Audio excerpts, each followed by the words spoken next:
Hello everyone, I am Nagarjun Sahu and you are watching my YouTube channel Arjun Physics Classes।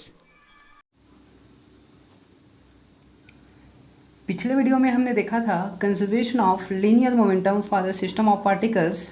इस video में हम देखेंगे conservation of angular momentum for the system of particles. जैसा कि हम पिछले अपने सभी वीडियो में देखते आ रहे हैं कि यदि कोई पार्टिकल जो है मोशन करता है तो उस पर यदि कोई एक्सटर्नल फोर्स और इंटरनल फोर्स भी जो है अप्लाई होता है, ठीक है, तो उस फोर्स के द्वारा उसके एंगुलर मोमेंटम में यहाँ पर क्या करेगा, जब गति मतलब जो सिस्टम है वो क्या करेगा, जब एक जो है घूमते हुए गति कर रहा होगा तो वहाँ पर जो है फोर्स लगेगा, तो उसके थ्रू यहाँ पर उसके एंगुलर मोमेंटम में क्या इफ़ेक्ट होगा वो हम देखेंगे। और उस कंडीशन में एंगुलर मोमेंटम जो है कंजर्व्ड कैसे रहेगा, ठीक है, उस कंडीशन को भी हम देखेंगे, ठीक है। तो यहाँ देखिए हमारे पास एक सिस्टम ऑफ पार्टिकल्स है जो n पार्टिकल्स से मिलकर जो है बना है, ठीक है। मान लो इस n पार्टिकल्स में जो है एक ith पार्टिकल है और एक जो है jth पार्टिकल है। ith पार्टिकल का पोजीशन कोऑर्डिनेट वेक्टर आ रही है और jth पार्टिकल का जो है वेक्टर आज है। तो यहाँ पर क्या करेंगे, हम ट्राइंगल लॉ जो है अप्लाई करेंगे। तो ये जो दूसरा ये जो है क्या है, ट्राइंगल लॉ में देखिए इसका डायरेक्शन ये है, इसका डायरेक्शन ये है और इसका डायरेक्शन जो है ये है, तो इन दोनों का डायरेक्शन ये है। तो जो vector are i equal to क्या हो जाएगा, यहाँ पर vector are I j plus vector are j ये हो जाएगा, ठीक है। ये इधर चला जाएगा, जहाँ पर वेक्टर आर आई जे क्या है, यहाँ पर जे से आई की ओर जो है डायरेक्शन को बताएगा। मतलब इसका डायरेक्शन क्या है, जे से आई की ओर, जेथ पार्टिकल से आई पार्टिकल की ओर जो फोर्स लगेगा उसका डायरेक्शन जो है बता रहा है, ठीक है। तो यहाँ पर हमने ट्रायंगल लॉ अप्लाई किया है, क्यों किया है ये हम आगे देखेंगे। तो here the angular momentum of ith particle is, यहाँ पर ith पार्टिकल का जो एंगुलर मोमेंटम है, सबसे पहले हम क्या करेंगे, ith पार्टिकल का एंगुलर मोमेंटम ज्ञात करेंगे और उसका हम समीशन करके, ठीक है, मतलब i इक्वल टू 1 से n तक है, तो 1 2 3 4 n, तो i फ्रॉम 1 से n तक के मैं क्या करूँगा, i from 1 to n summation करके मैं क्या करूँगा, पूरे सिस्टम का जो है एंगुलर मोमेंटम जो है ज्ञात कर लूँगा, ठीक है। तो यहाँ पर क्या है, ith पार्टिकल का angular momentum vector L i equal to vector are I cross vector P i. Now for angular momentum of the whole system we have to sum it over i. हमें क्या करना पड़ेगा, पूरे system के angular momentum के लिए vector L आई जो है, या फिर पूरे जो ये क्वेश्चन 1 है उसका हम आई के द्वारा जो है समीशन करेंगे। तो summation I from 1 to n equal to summation I from 1 to n vector are I cross vector P i. हम जानते हैं एंगुलर मोमेंटम का ये जो है क्या होता है, फार्मूला होता है, ठीक। तो ये क्या है, पूरे सिस्टम का एंगुलर मोमेंटम हो गया, समीशन कर दिया हमने। तो पूरे सिस्टम का जो एंगुलर मोमेंटम है वो मैं क्या मान लिया, कैपिटल एल मान लिया, ठीक है। तो ये क्या हो गया, vector capital L equal to summation I from 1 to n vector are I cross vector P I हो गया, where L is the angular momentum of whole system. Now differentiate equation 2 with respect to time we get. अब इक्वेशन 2 का हम क्या करेंगे, time के respect में जो है डिफ्रेंशिएशन करेंगे। तो क्या हो जाएगा, summation I from 1 to n D by D T, इसका हमने कर दिया, क्या कर दिया, summation vector are I cross vector P I. तो हम जानते हैं कि दो वेक्टर का जो क्रॉस प्रोडक्ट होता है उसका जब डिफ्रेंशिएशन होता है, तो हम पिछले क्लास में पढ़ चुके हैं, मतलब पिछले अब बीएससी में आप पढ़ चुके होंगे, ठीक है। Equal to summation I from 1 to n, इसका जो क्या होता है डिफ्रेंशिएशन, वो होता है इस टाइप का होता है, क्या हो जाएगा, vector are I cross D P I by D T plus D vector are I by D T cross vector P I. अब यहाँ पर हम क्या करेंगे, जो वेक्टर पी आई है ये क्या है, लीनियर मोमेंटम है ith पार्टिकल का। तो इसको मैं जो है एम वी के फॉर्म में फिर से लिख सकता हूँ, क्योंकि हम जानते हैं पी इक्वल टू क्या होता है, एम वी होता है, ठीक है। तो चलिए देखिए फिर से vector D L upon D T equal to क्या हो जाएगा, summation I from 1 to n vector are I cross D P I by D T, ये सेम है, प्लस ये V vector V I cross, यहाँ पर मैं पी आई की जगह पर क्या लिख दिया हूँ, mv लिख दिया हूँ, ठीक है। तो ith पार्टिकल की वजह से क्या हो जाएगा, वो mi और वेक्टर vi हो जाएगा। Here second term when it says because vector product of two vectors is 0, ठीक है। सॉरी, ये वेक्टर प्रोडक्ट नहीं, क्या हो जाएगा, cross product of two vectors is 0। दो वेक्टर का जो क्रॉस प्रोडक्ट होता है हम जानते हैं क्या होता है, 0 होता है। i cross i, j cross j, k cross k इक्वल टू क्या होता है, 0 होता है। वैसे ही v क्रॉस v क्या हो जाएगा, 0। तो यहाँ पर लिख सकता हूँ vector dl upon dt equal to summation i from 1 to n vector ri cross dpi by dt plus ये क्या हो जाएगा, 0। और dl upon dt equal to summation i from 1 to n vector ri cross ये dp by dt हम जानते हैं f equal to क्या होता है, dp बाई dt, न्यूटन का सेकंड लॉ। तो ये क्या हो जाएगा, vector fi। Now from the equation of motion for the system of particles we have. अब हम जानते हैं कि इक्वेशन ऑफ मोशन जो होता है, ठीक है, या न्यूटन का जो सेकंड लॉ होता है किसी भी पार्टिकल के लिए, हम जानते हैं क्या होता है, f इक्वल टू होता है dp बाई dt।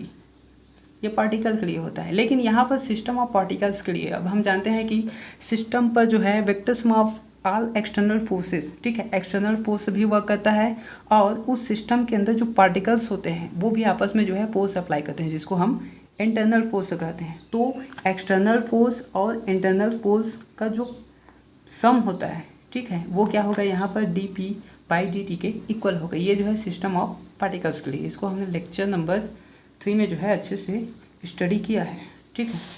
तो क्या हो जाएगा, अब ये dpi बाई dt मतलब rate of linear momentum, rate of change of linear momentum with time, ये क्या है, ith पार्टिकल के लिए है। अब मुझे पूरे सिस्टम के लिए चाहिए तो मैं क्या करूँगा, इसका i के साथ जो है समीशन करूँगा। तो क्या हो जाएगा, summation i from 1 to n dpi by dt।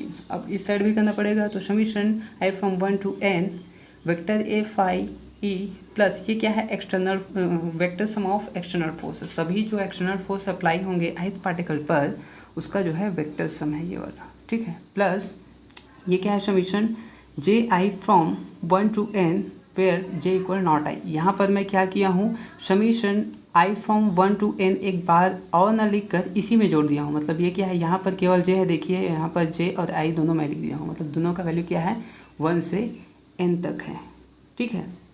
मतलब j और i का जो संख्या है, नंबर ऑफ पार्टिकल्स, वो क्या है, 1 से n है, जहाँ पर j इक्वल नॉट i। मतलब i और j आपस में बराबर नहीं होंगे। मतलब कोई भी पार्टिकल जो है स्वयं पर जो है फोर्स नहीं लगाएगा। j इक्वल टू j लिख दूंगा, ठीक है, तो वो खुद पर फोर्स लगा रहा है, ये हो जाएगा। मतलब ये क्या है, i हो जाएगा। तो खुद पर कोई पार्टिकल फोर्स नहीं लगाता, इसलिए हम क्या लिखे हैं j इक्वल नॉट i। तो ये हो जाएगा वेक्टर fi j, ठीक। Not taking cross product both sides with vector ri। अब क्या करेंगे, वेक्टर ri का दोनों साइड में जो है क्रॉस प्रोडक्ट ले लेंगे।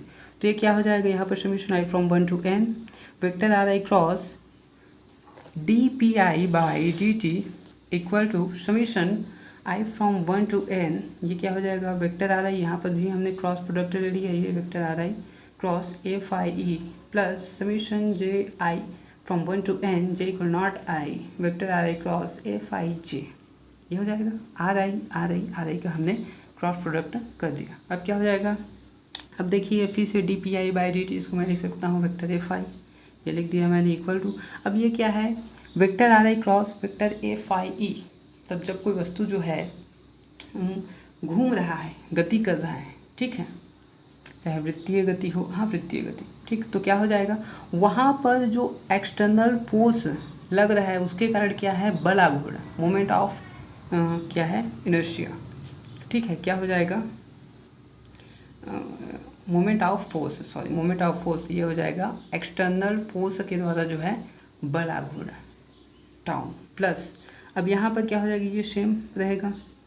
अब देखो ये क्या है, इंटरनल फोर्स के कारण जो है बल आघूर्ण है। मतलब इंटरनल फोर्स में क्या रहेगा, जो सभी पार्टिकल है आपस में, वो आपस में जो है क्या करेंगे, टकराएंगे, तो उनके कारण जो बल लगेगा, ठीक है, तो वहाँ पर जो बल आघूर्ण उत्पन्न होगा ये है इंटरनल मोमेंट ऑफ फोर्स है, ठीक है, आंतरिक बल आघूर्ण है। तो यहाँ पर पार्टिकल्स तो बहुत सारे हैं, n पार्टिकल्स हैं, तो हमने जो है दो कंसिडर किया है i और j। तो ये क्या है, जे के द्वारा आई के लिए है, ठीक है, मतलब जे के द्वारा आई के लिए पूरे का जो है क्या है, बल आघूर्ण है। तो यहाँ पर जब आपस में टकराएंगे तो आई के द्वारा भी तो जे पर क्या होगा, बल आघूर्ण होगा, कार्य करेगा इंटरनल तरीके से, ठीक है, मतलब आंतरिक रूप से यहाँ पर क्या करेंगे, इसको मैं लिख सकता हूँ, इसको एक्सपेंड करूँगा तो ये क्या हो जाएगा, vector are I cross F I J, मतलब जे के कारण आई पर जो फोर्स लगता है उसके कारण जो क्या है, ये बल आघूर्ण है, ठीक है। लेकिन ये क्या हो जाएगा, vector are J cross F J I, I के कारण जो जे पर फोर्स लगेगा, आई के कारण जो जे पर फोर्स लगेगा उसका जो है ये बल आघूर्ण है। I equal to 1 2 3, J equal to 1 2 3, तो वहाँ पर 1 2 3 n तक पार्टिकल है, वो जब आई जे पर लगाएगा तो जे जो है आई पर भी लगाएगा। तो इसको मैं आई और जे के टर्म में जो है एक्सपेंड कर दिया हूँ। ये क्या है, जे द्वारा आई पर बल लगाने से जो उत्पन्न बल आघूर्ण है, और ये क्या है, आई द्वारा जे पर बल लगाने से उत्पन्न बल आघूर्ण है, ठीक। तो मैं इसको ये लिख सकता हूँ। अब आगे क्या हो जाएगा, इसको मान लेते हैं क्वेश्चन 3।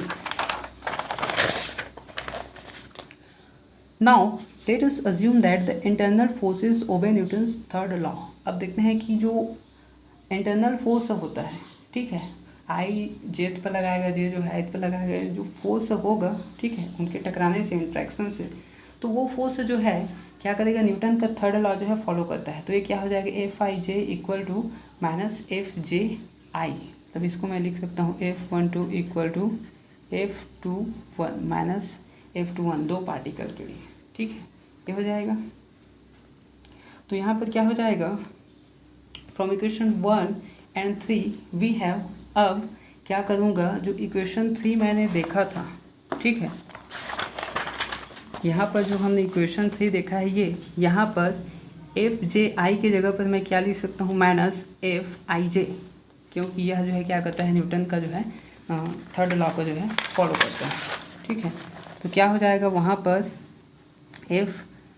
एफ जे आई की जगह पर मैं माइनस एफ आई जे ये लिख सकता हूँ, ठीक है। तो क्या हो जाएगा, D L by D T equal to external tau क्या हो जाएगा, plus summation J I from 1 to n J equal not I R I cross F I J. अब ये क्या हो गया, जो है यहाँ पर क्या था, पहले एफ जे आई था, उसकी जगह पर माइनस एफ आई जे लिख दिया हूँ मैं। तो ये क्या हो जाएगा, minus vector are J cross vector F I J equal to vector tau plus summation J I from 1 to n J equal not I. ये क्या हो जाएगा, ये कॉमन निकल जाएगा, ठीक है, कॉमन नहीं कर सकते लेकिन इसको सॉल्व करने पर जो है हमें ये वैल्यू जो है मिल जाएगा। तो ये क्या हो जाएगा, vector are I minus vector are J cross F I J, ठीक है, एफ आई जे बाहर निकल गई है, बाहर नहीं निकला है लेकिन इसको हम समझ सकते हैं, सॉल्व करने पर ये आएगा, equal to tau external tau plus summation J I from 1 to n J equal not I vector are I J. अब इसका वैल्यू क्या है, हमने डायग्राम में देखा था, इसका वैल्यू क्या था, वेक्टर ये ट्राइंगल लॉ से इसका वैल्यू क्या हो जाता है, वेक्टर आर आई जे ये क्या हो जाएगा, क्रॉस एफ आई जे, इसका वैल्यू जो है ये हो जाता है। By using triangle law vector are I minus vector are J equal to R I J, ये आप डायग्राम में जो है उसको जो है यूज़ कर सकते हो, पहले हमने देख लिया है। तो D L upon D T equal to external tau plus summation J I from 1 to n J equal not I. अब इसका मैं क्या करूँगा, इसको जो है ये हम जानते हैं क्या होता है, हम एक फार्मूला जानते हैं, A cross B equal to A B sine theta N cap, जहाँ एन कैप क्या बताता है, डायरेक्शन को बताता है, जो वहाँ पर दोनों का जो क्या है क्रॉस प्रोडक्ट हुआ है तो जो फोर्स लग रहा है उसका जो है डायरेक्शन बताएगा यहाँ पर, ठीक है। तो यदि मैं इसमें जो है एक्सपेंड करूँ तो ये क्या लिख सकता हूँ, mod of R I J mod of F I J क्या लिख सकता हूँ, ये मॉड में रहता है, ठीक, क्या हो जाएगा साइन थीटा, और यहाँ पर जो डायरेक्शन है वो डायरेक्शन होगा, हमने देखा था डायग्राम में इस डायरेक्शन में जो है फोर्स जो है लग रहा है, ठीक है। तो यहाँ पर देखिए, assume that the internal forces are central forces, then the force Fij will be either parallel or anti-parallel to Rij, that means theta will be either 0 degree और 180 डिग्री in both case। अब देखो यहाँ पर जो है जो force है central force है, मतलब केंद्र की ओर जो है बल लग रहा है। यहाँ पर देखिए, ठीक है, डायग्राम से देखते हैं हम। यहाँ पर जो है फोर्स इस डायरेक्शन में जो है लग रहा है, ठीक है। ये हम इस डायरेक्शन में लिए हैं, आप ये अच्छा हो तो इस डायरेक्शन में भी ले सकते हो, लेकिन इसको आपको RJI लिखना पड़ेगा फिर, ठीक है। तो यहाँ पर जो फोर्स लग रहा है या तो वो 0 डिग्री होगा या तो 180 डिग्री होगा, ठीक है, या तो 0 या तो 180। अपोजिट डायरेक्शन में लगेगा इधर तो 180 और इधर लगेगा तो 0 डिग्री, ठीक है। तो यहाँ पर साइन थीटा के जगह पर, मतलब थीटा के जगह पर मैं क्या करूँगा, यदि 0 या 180 डिग्री रखूँ तो साइन 0 अंश या फिर साइन 180 डिग्री दोनों का वैल्यू क्या होता है, 0 होता है। तो ये पूरे का वैल्यू क्या हो जाएगा, 0 हो जाएगा। तो मैं लिख सकता हूँ vector Rij cross vector Fij equal to 0, ये लिख सकता हूँ। तो यहाँ पर 0 लिख दिया तो क्या हो जाएगा, ये dl/dt equal to external tau, ये हो जाएगा। तो हैंस इतना मुझे मिल गया ये वाला। ये क्या है, और जो बाहरी बल आघूर्ण लगता है वो है, ठीक है, मतलब बाह्य बल के द्वारा जो उसको घुमाने में किया गया प्रयत्न होगा उसका बालाघूर्ण होगा बाह्य बल के द्वारा, ठीक है। तो अब यदि ये एक्सटर्नल टाउ जो है ना लगे, ठीक है, इसका मान क्या हो, 0 हो, then we get dl/dt equal to 0 और इंटीग्रेशन, इसको इंटीग्रेट करूँगा तो l इक्वल टू मुझे कांस्टेंट मिल जाएगा, ठीक है, ठीक। तो यहाँ पर हम देख सकते हैं कि यदि टाउ का मान जो है 0 रहेगा एक्सटर्नल फोर्स का, ठीक है, तो वो क्या हो जाएगा, कांस्टेंट। और कांस्टेंट मीन्स क्या है, उसका जो एंगुलर मोमेंटम है वो कंजर्व्ड हो जाएगा। Thanks for watching the video.